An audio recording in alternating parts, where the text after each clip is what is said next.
Hello, everyone, and welcome back. I know it's been a long wait and a long delay, but I've had personal issues to deal with. I've lost my dog within the last 3 weeks, and then my grandma died over a year and a bit ago, and I just wasn't in the right headset to come in and do some podcasts. Also, I've got some artwork redone, so I've added a list of all my sponsors now on the end screen, which is fantastic. Without them, I wouldn't be able to do what I do. Today, we're going to talk about autism. I come across this. I thought this chap was a female. His son's not, but I thought this chap was a female. But as you can see, he's not. And I love the stories they post on Twitter, just the updates of throughout the day, what they've been up to. And they just make me chuckle because I used to work in adults with learning difficulties, and a lot of them had autism as well. And it's just, I think there's so many amazing people out there with autism that it's getting a bad press at the minute. And I don't agree with that because people are looking at the bad sides of autism instead of looking at the normal day-to-day life for someone. They just go in for the bad points. Oh, it's a label, you shouldn't be labeling people and stuff like that. So we'll talk a little bit about that later. I am back. I am recording another podcast on Wednesday, but I'm not planning to post that live till next week. Unless you want me to post it live this week, drop a comment and let me know. So, Adam, I'm going to pass it over to you for you to give yourself a little intro, and then we'll get into the subject. Okay, so my name's Adam. I'm autistic myself, and so is my son Ryan. And basically, I've got a social media page where I talk openly about autism. And I also advise healthcare professionals, and I also do talks in colleges, universities, day centres, for councils, schools, all sorts of things really, where I get asked lots of questions because there's a lot out there about autism. There's a lot of people that talk about autism, and a lot of the people that talk about autism aren't autistic. A lot of the people that give advice about autism aren't autistic. A lot of people that are involved in our lives as autistic people and our children's lives aren't autistic, and they're the people that are telling us or advising us what we should and shouldn't be doing. And there's very few people out there that that are autistic, that are sort of like, as parents, we know our children and we know how to interact with our child and we know what works for our child. And that's even more so as an autistic person. As an autistic father, you're coming up with things that help your autistic child without even knowing you're coming up with them. And it's basically an extension of that. So I tweet about those things that I do, and then I get parents and people ask me everything from how to fill out a PIP form, how to go about applying for a blue badge for someone that's autistic, or how to help an autistic person go to the toilet who's been told that they'll never be out of nappies. And basically that's the sort of thing I do. There's a couple of bits I'm going to pick out of that after I've asked you this first question. But you've really hit the nail on the head when I was in the care system and looking after adults with learning difficulties, and a lot of them had autism. You've hit the nail on the head with a lot of what you've said there. It's the lived experience isn't, in my opinion, isn't shared enough. And you've hit the nail on the head where we should have more people with autism or any condition or illness, whatever they have, be at the forefront of explaining to people where and how to help them, if that makes sense to you. Yeah, because otherwise we get a situation where we've got a professional coming along to the autistic person the autistic person telling the professional exactly what autism is from their perspective as they are as an individual autistic person, and then the professional will go around and maybe write a paper about it or something like that, and then the professional gets the credit for it. And the same old story, the autistic person, who's the person that's going, this is what we do and this was what it feels like, is not getting the credit that they deserve. And that's got to change, because we then get a situation where, because at the moment we have autism awareness days, weeks, months. We have autism awareness cinema showings and things in supermarkets and things like that. And I always think to myself that, and I'm probably being a little bit mean, but I always think to myself that if we had autistic people championing those things, if we had autistic people that came up with the ideas in our supermarkets, on our buses, in our cinemas, then those ideas would those solutions or those things that we come up with would probably stand a better chance of working. And by what I mean by that is they would probably include more people. They would probably help more autistic people, because their ideas and solutions that have been, because at the moment we have a situation where we have managers and board meetings, and we have stuffy people around stuffy tables, and I'm not a fan of any of that. I'm a fan. If I want to know about cars, I go to a mechanic. If I want to know about painting and what paint to put on my walls, I'll go along to the decorator centre and ask. I don't go along to the chip shop and ask him what to do put in my car. Now, he might have an idea. This is what's important. He might have an idea because he might have fooled around with his cars. But that's not that. And the point is, we need to go directly to source. We need to ask autistic people. So so a couple of years ago, last year, I had a teacher contact me. She's not autistic, but her pupil was. And she said to me, she said, look, we've recently had an autistic pupil join the school, and they won't go to the dinner hall. So they won't go to the dinner hall. So they're just having their food in the class, which is fine. I mean, that's okay. But they wanted to include the autistic child, and they said, well, what do you think we should do? Have you got any ideas or solutions? They said, first thing that came to mind was, I wanted to know what the autistic person's special interest was. And they said, well, it's trains. It's timetables. And I said, well, what we do is we come up with a timetable that incorporates lunch. And what we do is all the lessons before lunch, we go to one of the timetables, because obviously we've all got a specific font, and we want details to matter. We want the color of the paper and all those different things. We want it to look like his train timetable. So we copy that over. We copy all the lessons as though they were stops. We then do the canteen as a stop, and then we take it a step further. We go to the canteen and we write down train stop lunch on the door of the canteen. We did all that, and it worked. Because he follows the timetable, because we included the special interest. And another time I was asked about an autistic person that was going to a day centre. They wanted to go. They'd only just joined the day centre, and they wanted to go into a cupboard that you're not allowed to go in. And every time this autistic person with learning disabilities went to go in the cupboard, the staff said no because it was dangerous. He would bite himself, and he said, "Well, what do we do?" I said, either one or two things. You either open the door and let him see what's inside, because that's all he wants, or you go inside with a camera or your phone, take pictures of what's inside, and print those pictures off and put them on the outside of the door. And it worked.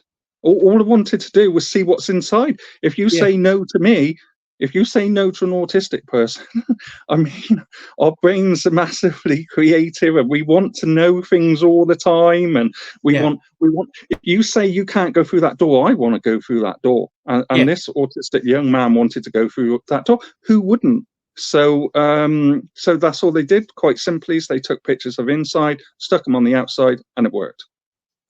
because now we've shown him what's, and that's where I want to get to. I want to get to a place where we ask autistic people with lived experience, and we value their time and we value their money as though they were the professional people, because they are the professional people. Yes, 100 and whatever the highest number in the world is percent behind that.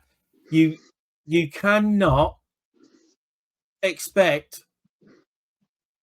anything if you're going to not invite the person with the lived experience there to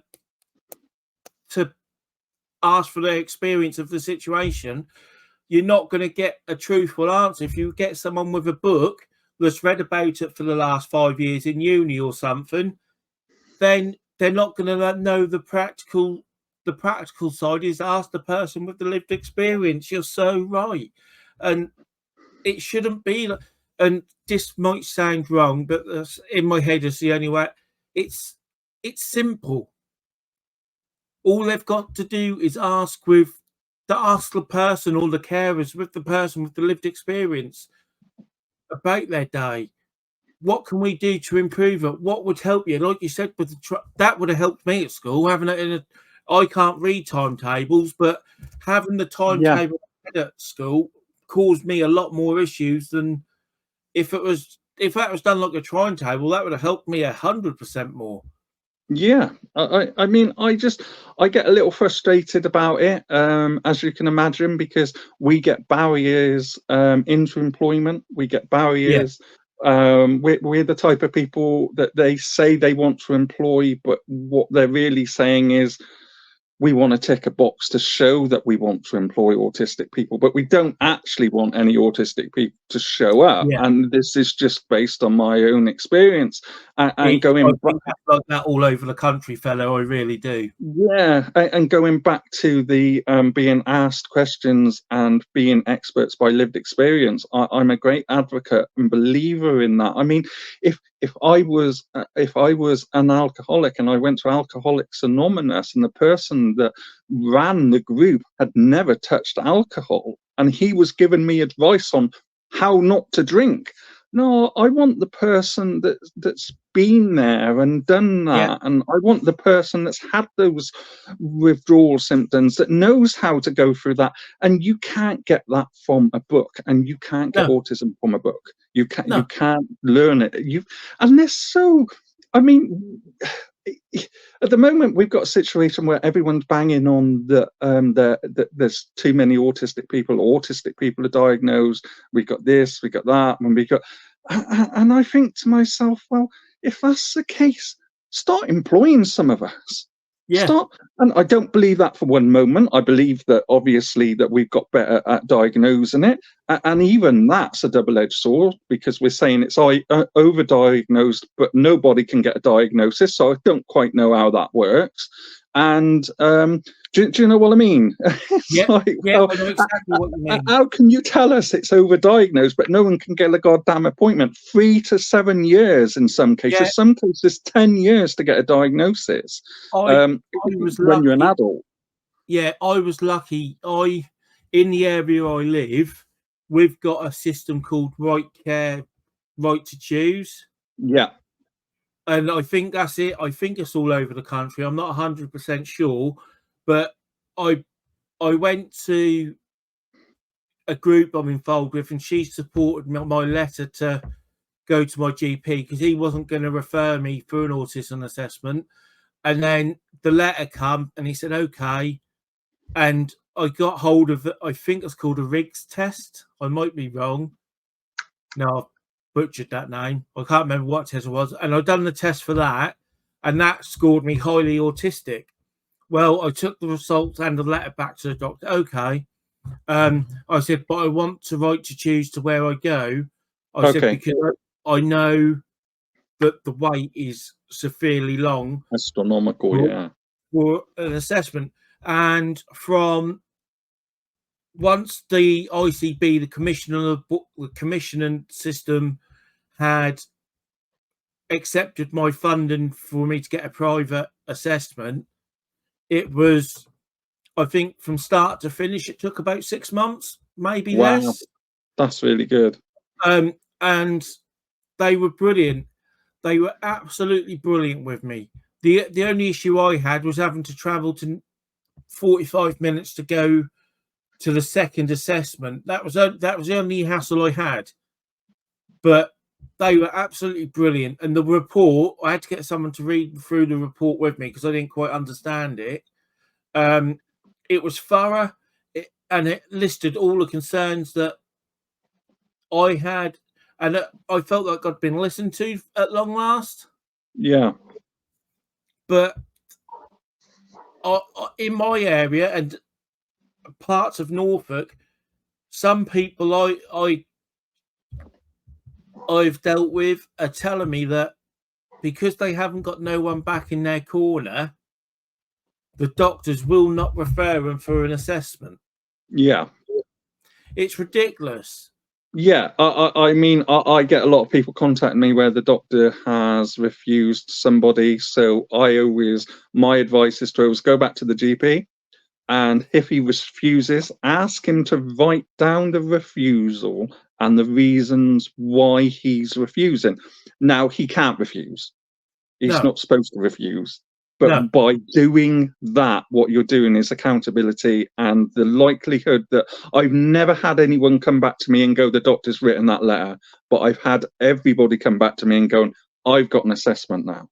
So all you do is you make them accountable, and you go, write it down, pull it on your headed new thing, put yeah, your name to it, and all the rest of it, and then because nobody's going to write a letter like that, no, nobody. But all you do is you turn around and go, and you can always, there are other things you can do before you go to the autism assessment. Grab yourself a diary, write down all the things that you think in it from your childhood and things like that you think you might be autistic. Write down all those questions and all. And basically what you're doing is writing down your supporting evidence. You take that diary along to the doctor, and you then say all those points within the diary to support why you think you're autistic. yeah, And if he still says no, ask him to just be very polite and say, I need you to formally refuse my yeah, request. And he's not going to do that. He's no, going to turn around and say, well, I'm going to, all they have to do is ask you those questions. They'll ask you the questions and do the referral. The test isn't with the doctor. The no, doctor's just doing a referral. It makes yeah, no odds to the doctor either way. But yeah, you just make the doctor accountable. yeah. That's luckily I've got someone who one of the groups I volunteer for. She well up in the knowledge of how it all works, and when he said I'm not going to do it because it's going to basically get laughed at when I send it in. She wrote the letter for me. She was like, "This is how it works, John. This is what else you can take to him. This is this." And Brilliant. when I took that, the doctor was like, "Well, I can't really refuse you now, can I?" No, no. So I mean, some of the things I'm helping a young lady at the moment who's going for a PIP, an autistic woman. She's going for a PIP assessment, and she's been told previously that one of the reasons why PIP's been refused is because she talks too well. I mean, I shouldn't laugh at that, Adam, but that it's ridiculous. that is a Another well-known factor. Another time I was told a doctor told a dad that his daughter couldn't be autistic because she wore lipstick. I mean, it's like when you say it out loud, you think, my God, that's ridiculous. But we hear of these things all the time, don't we? You know, Yeah, yeah, there's this, and that's when it comes back to the fact that they're reading books. They're reading books from people that have written them that aren't autistic. yeah, Well, we've got great people. We've got autistic women out there that we can learn from. We've got autistic men out there that we should be listening to. And you know, it's just like, And the thing is, when they read these books, when doctors read these books on autism, very often they're referring to cases of autistic males, whereas we know now that it's very different for autistic females. So Yeah. when they say about the lipstick and talking too nice, they're just showing their ignorance on the matter. That's you talk about the talking. That's one of the things that always gets on my tits, because I've always been told, and I'm not a big one for eye contact. Look at them in the face, tell them everything, so you do, but then it goes against you. It does, yeah, yeah. So it's they're meant to be there to help you, but you tell them everything, and because you've told them everything, it goes against you. The system's broken.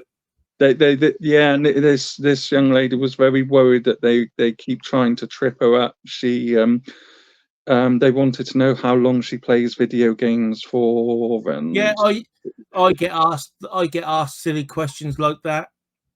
I know someone they weren't autistic, but they have other issues.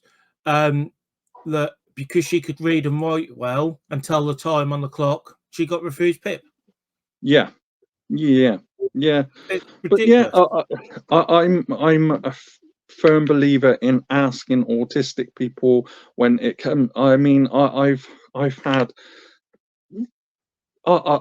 issues trying to get employed because I've gone for jobs that are asking for autistic people by lived experience, but then the application process has been a barrier because they then don't put in reasonable adjustments for Nope. that autistic person. So and then I mean, it's very contradictory, and it's a double-edged sword and everything, because then and what they also do, which is as bad, if not worse, in my opinion, is assume what reasonable adjustments someone requires. So Yeah. when I went for an interview one time recently, I was sent big pictures of of a clock with the time to turn up, huge text and pictures of the room and things like that. And now none of those things would help me, but they never No. asked. No. They didn't, for example, give me to tell me where parking was. Well, I drive. I mean, were they Yeah. assuming that because I was autistic I didn't drive? I don't know. But it's just like, ask.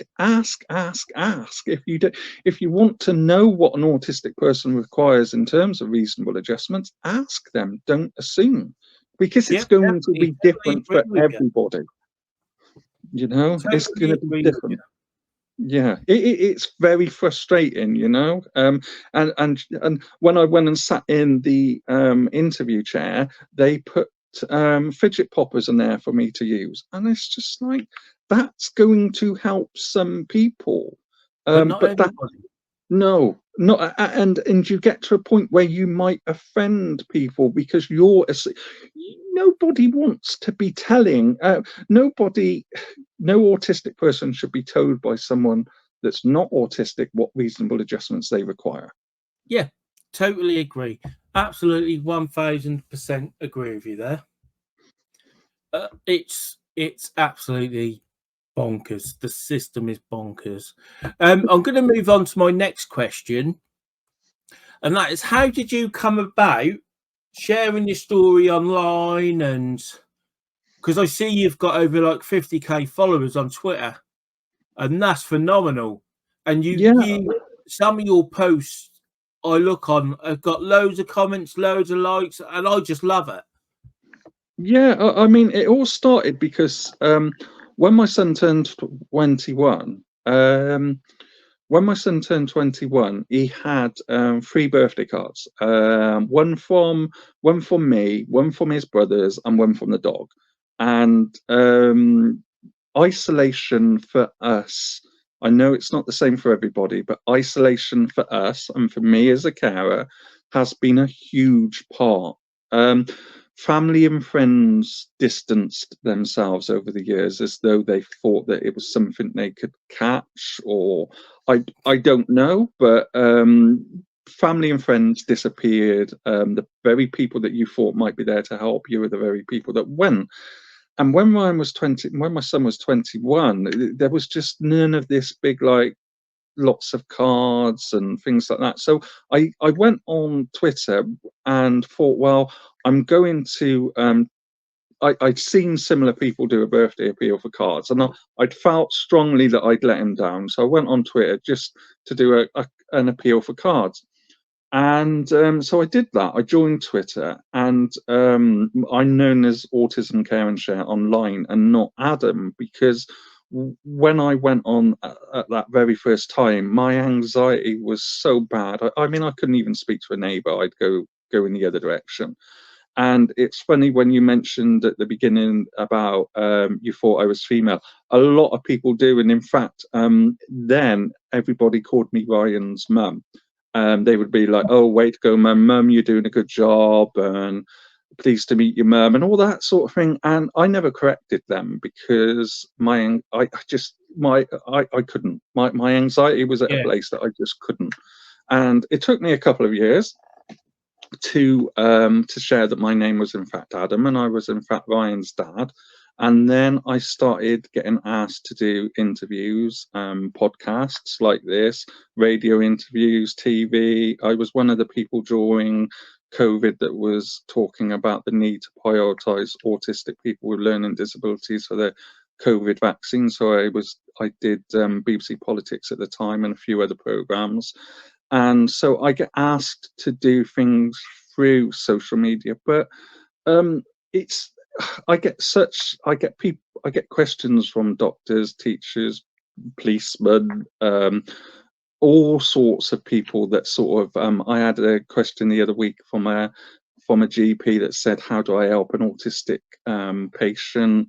She's struggling with anxiety. How do I help her get in to see me? So I get a diverse amount of people, but I think the favorite people that I like are like people that aren't autistic, that haven't knowingly got an autistic family member, that just stumble upon my page and then they send me a comment a few days later and go, I never knew anything about autism, and now I know how to support or not to support somebody, or what to and what not to do when I'm out and about and I see I now know to not judge when someone's stimming or doing repetitive words, and that's what I like, because what we do is we go into schools and things like that, or people go into schools, or schools do talks about autism, and they talk to all the children, and all the children go out of the class knowing something about autism. But what we don't do is we don't reach those children that went to school in the 40s, the 50s, the 60s and the 70s and the 80s, that are now driving our buses, that are now in our cinemas, they're now in our supermarkets, and they might not know anything about autism, but their children do. But what we don't do is we don't reach them, and it's so important that we reach, and we've got to be, there's so much ignorance out there, and we're up against it all the time. And just as though you seem to think that something good's being done, that we're coming a little bit further along the way, then you've got all these different things, like at the moment where we're talking about autistic people are just doing it for the label and everybody's being diagnosed autistic. That's a lot of that's going on at the moment, and there is a lot of that at the moment. It's so important. And the thing is, we get politicians, we get people that tell us what autism is, tell their readers what autism is. All I want is a bit of balance. All I want is, if we absolutely have to print and speak complete nonsense like that, and if we absolutely have to, then the following week ask an actually autistic person to write down what they actually go through when it comes to claiming benefits. Not that, oh, benefits are just handed out. No. We go through paperwork and paperwork and paperwork, and we have to fill out forms like you've never seen, and the Yep. stress that comes with it, that we have to then have professionals involved, experts involved, we have to have letters of support and evidence. That's what I want to see written about autism. I want to hear about the 3 o'clock, 4 o'clock, 5 o'clock mornings as a parent of an autistic child who's helping, who's supporting. I want to hear about the meltdowns and the tantrums in a supermarket and what that's like as an autistic person and as an autistic parent, and how that feels like to go through it, and the days afterwards where we're still trying to adjust our brain because of the strong smell, or the cracked tile, or the music, or the wrong music. And that's what I want to hear about. I don't want to hear about somebody that isn't autistic, that's not affected by autism, that's read a book, that's gone, oh, it's overdiagnosed, I can get a couple of quid here by spouting a load of crap. I don't want that. Yeah. You you should run for government, because what you've just said is so bloody right. It's as I said earlier, that might be the wrong word to use, but it's simple. Yeah. Yeah, I mean, it shouldn't be that difficult, should it? I mean, No. we're in a society where it's wrong to say all these different things, rightly so, about all these different groups of people, but we can still be offensive towards autistic people, and we Yeah. can still be offensive towards disabled people. That's not, and it seemingly goes unchallenged. You are You've relighted a passion inside me right now, because what you've just said is bloody true.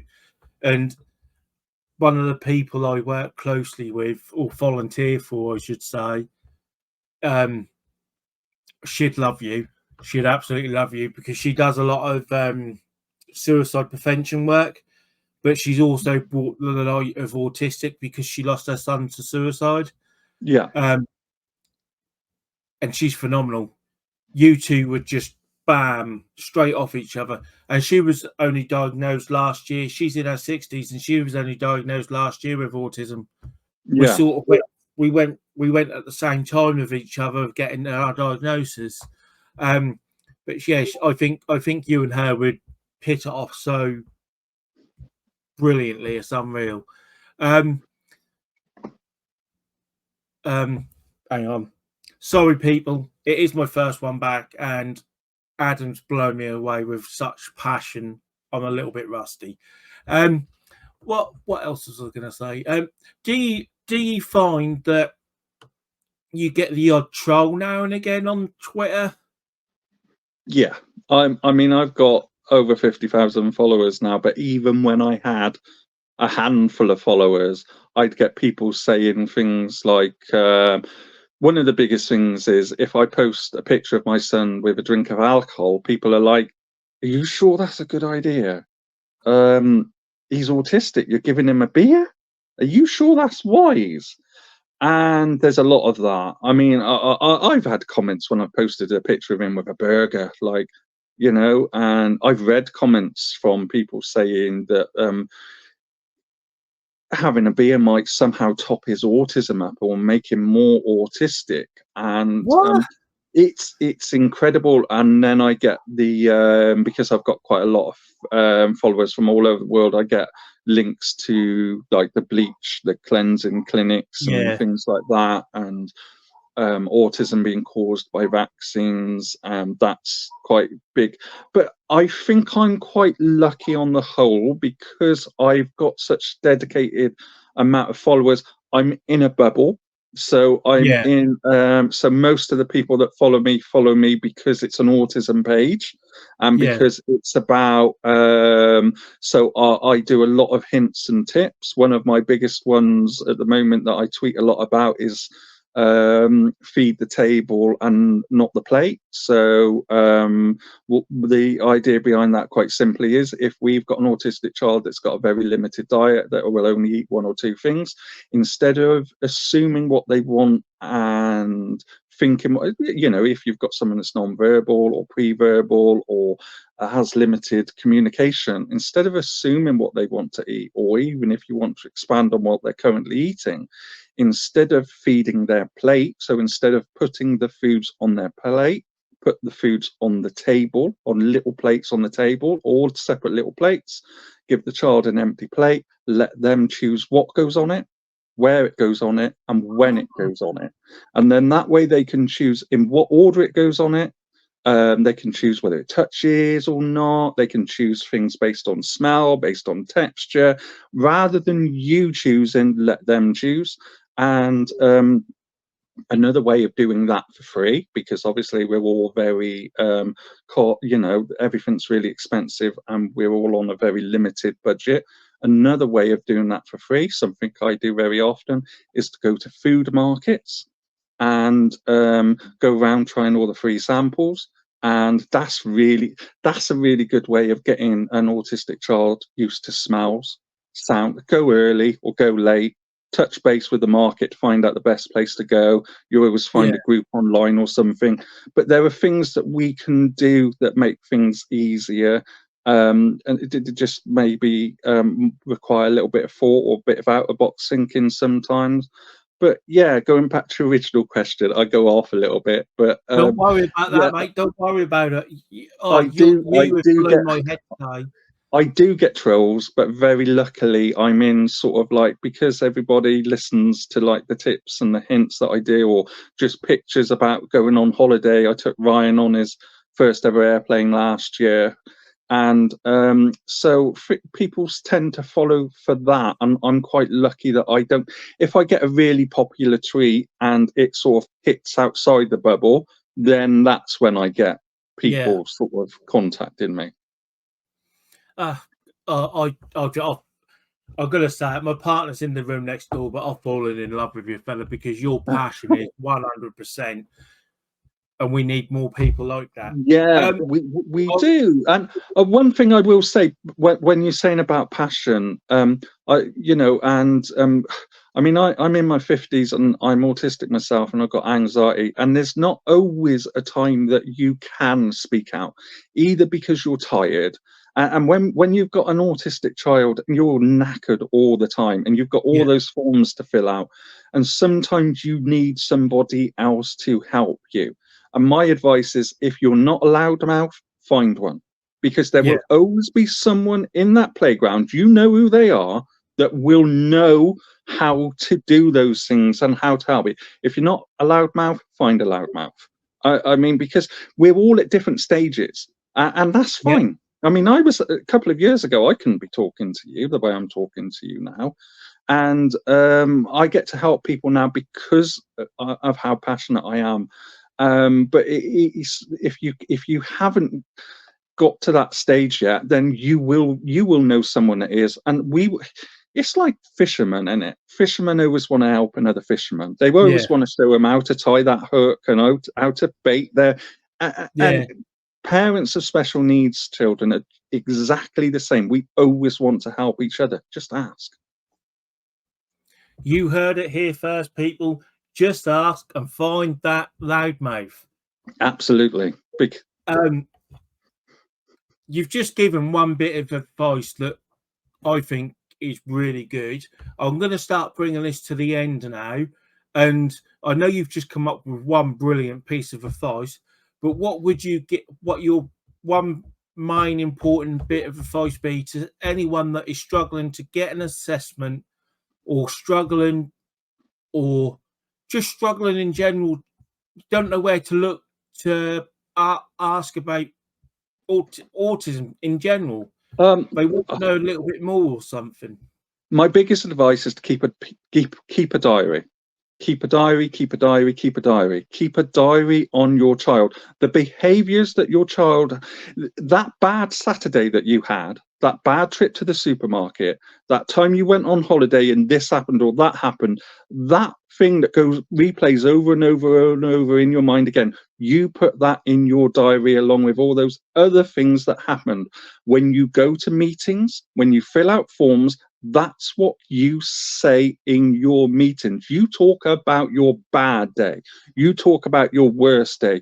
On those forms, that meltdown in the supermarket, the following day after it happened, you write about it in that diary. That now becomes your evidence, and that helps you get the support you need for EHCPs, for autism assessments, and then it goes back to what you said about how you got your help and support, and how that lady wrote all that down for you, and then you went to the doctor. That's what you do. You keep a diary. You keep a diary about behaviours. You keep a diary. And if school are turning around and going, well, you know, we don't think this and we don't think that, accountability. Ask, and if you're asked something or told something, make sure it's written down. Make sure you make the teacher accountable. Make sure that you always make email is your best way of doing things. If you have to have a telephone call with somebody, then go away from that telephone call, write it up in an email, send them the minutes of the telephone call in an email. These things may seem like over the top, but believe me, when you're having to fight for your child, and you're going to have to fight for your child, you're going to need that supporting evidence. You're going to need those emails, because when someone turns around and goes, I didn't say that, you're like, it's in an email. Well, you don't need that. Well, here's the support and evidence. Keep a diary. That diary is going to be invaluable. And not only that, even if we push to one side the fact that you're going to need it for paperwork, the fact that you're going to need it for meetings, EHCP, PIPs and Blue Badge, if we put all that to one side, in that diary, you've got what time your child wakes up, the time that your child didn't go to sleep, your child's favourite toys, your child's favourite cereal. If a family emergency arises, you then give that diary to the person that's looking after your autistic child, because you're not going to be able to say everything in 10 minutes. Do you know what? I've never even thought about that, but yeah, I never even thought about if there was an emergency situation, you've got it then written down for people. Otherwise, you're going to the supermarket for chicken nuggets, because you know that this autistic child only eats chicken nuggets. But what you don't know is they have to be in that packet, not that packet. They have to be this brand, not that brand. They have to be from that supermarket, not that supermarket. So write down the specifics of that chicken nugget or that pizza or whatever it may be, and you can even take a picture of it. Do you know what I mean? That's going to be so important. And what clothes they wear on a Tuesday, pull it in the diary, because otherwise you're changing everything. That strange person in the house that's not normally in the house is going to cause problems. But if you get all those other things right, it's going to cause less problems. Thank you so much, Adam. You've relighted my passion. Do you know what? I'm glad you were my first podcast back after my break, because you've relighted my passion, not just for autism, but for mental health as well. I know we didn't touch about mental health, but autism can affect your mental health just as bad. So I'm going to let Adam say bye. Brilliant. Nice to see you all. Bye, bye, bye.